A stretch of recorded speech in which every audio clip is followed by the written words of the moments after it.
At the end of the last set of slides, we didn't get time to really talk about the fact that the neutralization is an exothermic process. We've talked about it being a proton transfer reaction. We haven't talked much about the fact that it is exothermic.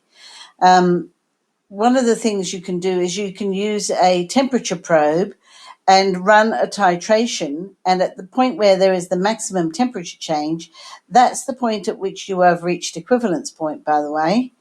And using this graph and this information, you'll find that the temperature change is 2.7 degrees, and using this information over here, you're able to find it for the number of moles and the volume of material that we were starting with. So you had 30 mils to start off with, 20 mils was added to get to equivalence point. So you've got 50 mils of solution at equivalence point where the energy change was 2.7 degrees. And you know how to work out enthalpies. It is the Cp of water multiplied by the mass of the water multiplied by the change in temperature. And then the whole thing has to be divided by the number of moles, and there's a minus sign at the front. This is a revision from the previous unit. So basically you've got in 4.2 here for the Cp of water.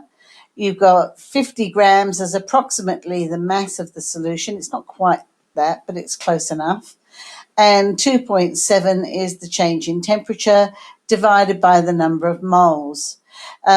Now, this data is not going to be the same as the value from the of data from the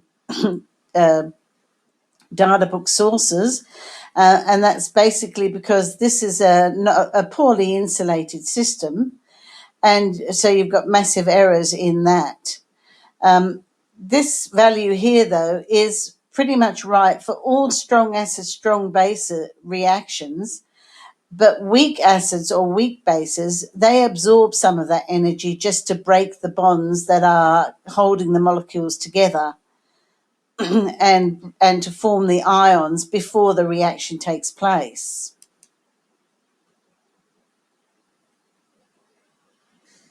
I'm going to react 6 molar H plus with 6 molar OH minus and see if it's exothermic or endothermic.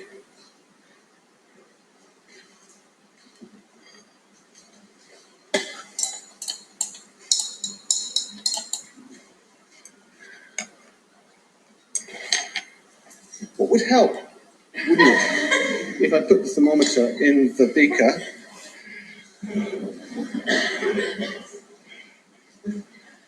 and that now says 39.6, 40.1. So that's going up over 40. So exothermic or endothermic? 41. Exo or endo? Exo.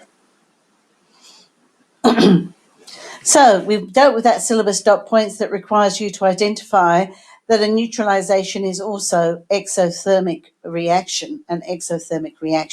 We also started to talk about buffers last time, and you tend to create buffers in a laboratory situation where you are studying enzymes and proteins in their reactions.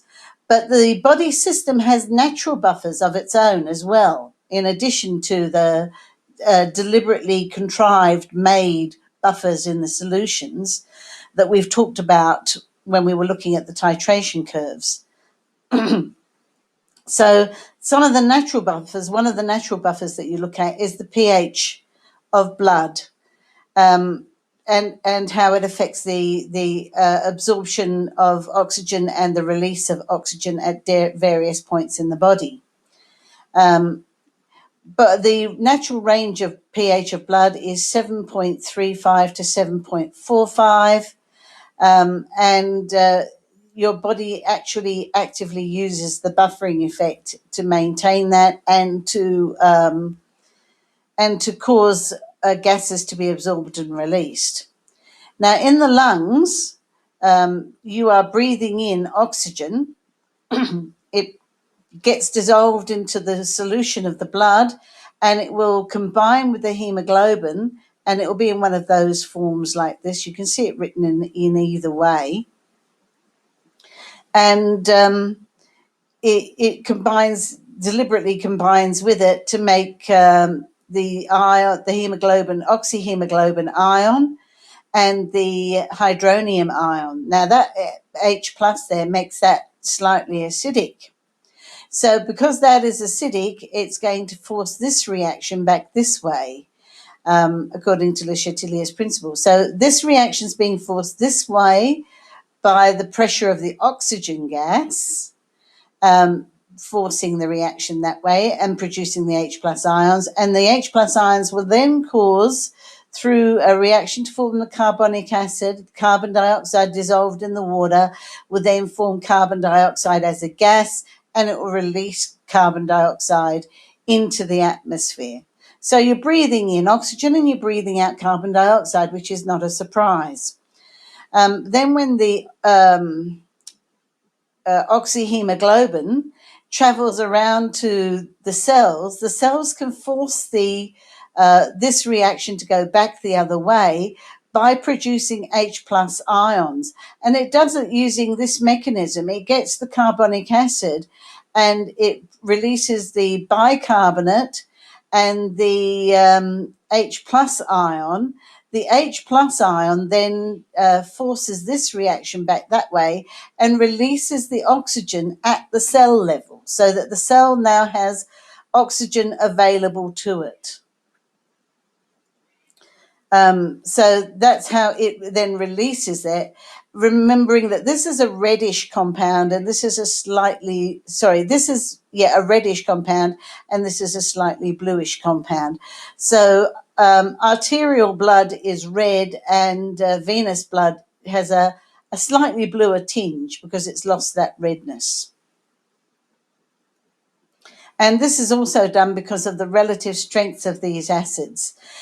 So when you're at the cell level, it is the amount of H plus and the strength of the acids that controls this reaction. When you are at the lungs, it is the pressure of the oxygen forcing the reaction. So you've got two things that are operating in the same general system. So, okay, then let's take a quick look at the structure of hemoglobin. There are 4 of these hemoglobin globulin porphyrin molecules which associate weakly to form hemoglobin. And at the heart of each one is iron, which is why you become quite anemic when you've not been eating enough iron in your food. But associated with each of those ions, and there are 4 of them, there will be a loose association with the oxygen that will allow each one of these then to carry an oxygen around. So there are 4 of those in a hemoglobin molecule, hence the back here we looked at the fact that there were 4 oxygens for each hemoglobin molecule. There are 4 oxygens for each hemoglobin molecule. That's because of each of the alpha and beta globulins in here. Each one of these is carrying an oxygen and would have a rough structure looking somewhat like that. And just to remind you of the structure of the lungs, where you've got the gases coming in, there's a mucus layer here that allows the gaseous oxygen to be dissolved, and it's only a cell thick in the alveoli, and it can then get into the bloodstream, and the red blood cells are forced through almost one at a time. The level of oxygen is very high. The H plus ion concentration increases. The H plus ion concentration, increases as this is absorbing oxygen and going away. But at this point here, you've got carbon dioxide, which is escaping because the H plus ion concentration is pretty high there. So in the lungs, you have a high concentration of O2, and that causes the hemoglobin to become oxyhemoglobin. It shifts this equilibrium towards the right and produces H plus ions, and the amount of oxygen in the blood is quite high. When you get round to the cellular level in the tissue, there is a need for that oxygen for respiration. So what you basically have to do is get it to release the oxygen. So it releases the oxygen by increasing the H plus ion concentration at this level and forcing this reaction to go back that way. Because there isn't the oxygen pressure pushing it this way anymore. It's the H plus pushing back now at this point here. And the H plus pushing back is done via the bicarbonate and carbonic acid situation. And then there is a shift then to releasing the oxygen and forming just the hemoglobin. There's not much oxygen left in the blood. It loses that bright redness, and it's now venous blood, and it moves around back to the lungs.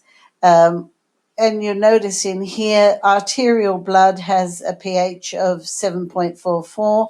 Venal blood has a pH of 7.35, which basically means that the blood in the veins is slightly more acidic, which is what we would expect. Okay then, ladies, so there you've got a buffering system.